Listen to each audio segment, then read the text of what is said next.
How to swap rows in Excel. Hi everyone, this is Kate here and welcome back to the channel, and in today's video we will learn how we can swap rows in Excel. So without further delay, let's get started with this video.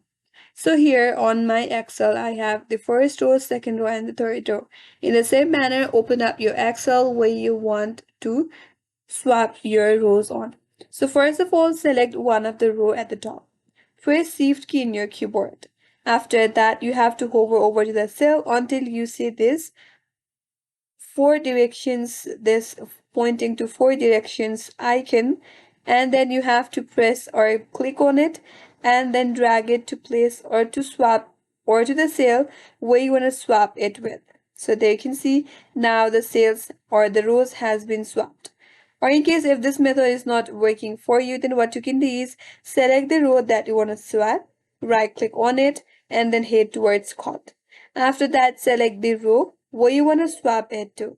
Then click on insert from this menu bar at the top right corner and then click on insert card cells. And there you go. Now the rows has been swapped. That's it, and that's all for today's video. Hope this video was helpful, and if you're new to our channel, consider subscribing. Thank you for watching and stay tuned for more videos.